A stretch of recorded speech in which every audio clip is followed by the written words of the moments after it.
We learned today that parents can be in the stands. I assume you learned a little bit earlier this week. I mean, just what was kind of your reaction to that? And I assume your parents are probably pretty excited about that.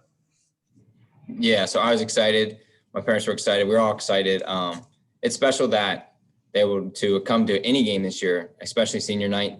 Obviously, they haven't been to any home games this year, and they love it. I don't think they ever missed a home game in my 4 years here that they were allowed to go to. So they're excited. It's special that it's on senior night, and they're very excited, and I am too.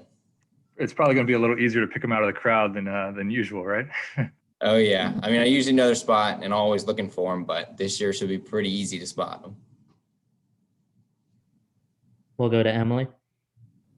Hey, Reese. Obviously, you and Daryl have been around a long time and are really respected in the program. But what was it like, kind of integrating Galen, who comes from it's a different scenario when you haven't been around this team for the other 3 years, and how did he handle that? Yeah, it was awesome. It was a pleasure to get to know Galen. He's such a good kid. He's awesome, very mature. So it was easy for him to fit in, very mature, and just our program in general, it's very accepting. People seem to fit in well and quick. And it feels like I played with Galen a lot longer than a year, but it's been a great year. And even with COVID making it tough and we started later, but getting to know him was easy, and he's just a great kid, and it's been a lot of fun. We'll go to Henry.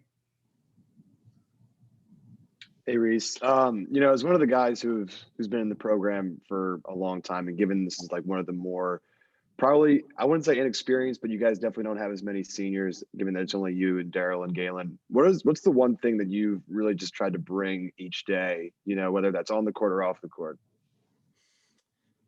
I would say one thing I try to bring is like toughness and I think defense. And I think that's carried over to our team. And it's something we've really prided ourselves on this year. But that's some of the two biggest things. And it's nice to see that teams really embrace it. And I think that's a big part of who we are, is toughness and defense this year. And hasn't always been the case, but this year we really have prided in that and ran with that.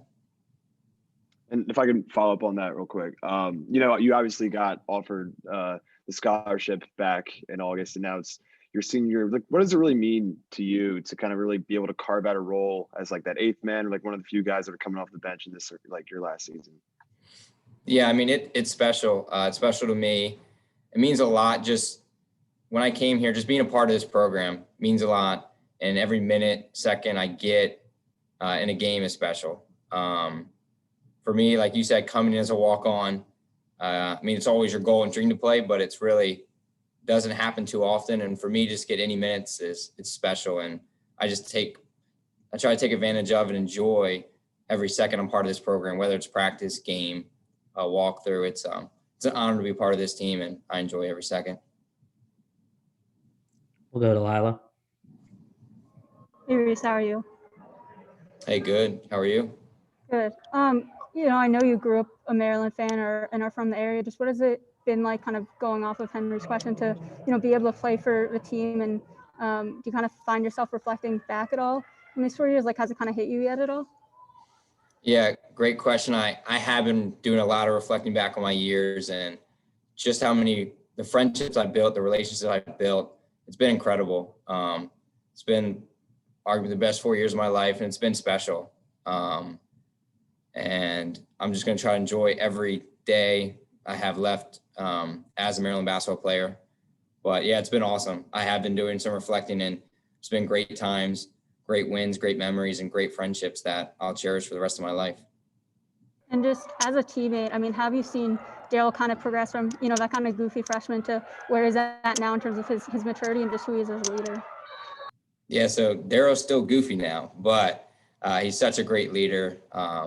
And I know Daryl my whole life since we were 10. So I've seen him mature incredibly, and it's been special. He's a great kid, always has been, has great parents, but really that leadership aspect, he's taken a whole new step, and it's awesome to see. We'll go back to Andy to wrap up. Hey, Reese, I just had one quick question. Turgeon said that when they changed the offense, it was something similar to what you ran in high school. I'm just curious on like, what was that system in high school that is kind of similar to now, and how has that made it maybe easier for you to fill in that role as the eighth guy? Yeah, so in high school, like people might call it motion, might call it 5 out. It's a lot of screening, cutting, and reading the defense and what they give you. And that is a lot of what we did at St. John's with Anthony. We often played always 4 guards, often 5 guards. So anyone can handle the ball on the perimeter. And it's like reading defenses and know if they're switching, you can slip. I think that is something that I feel really comfortable running that offense. And I think he knows that. And it's worked well for us. And we just keep getting better in it every day, every practice. But I know I'm very comfortable in that. And that is what we ran pretty much all the time in high school with sets. But that was our continuity pretty much. Has that unlocked a different facet of the team when Turgeon kind of figured like the 5 out was maybe the way to go all the time? Yeah, I think so, especially because we still have our sets, but it's nice not to be able to run a set every time so teams can scout us less, because it's hard to scout a 5 out cutting and reading what they give you. So it's hard to guard when we're cutting hard and screening well. That's just what we got to continue to focus on. That's what we're trying to do to improve on that. Thanks, man. Thanks, Reese.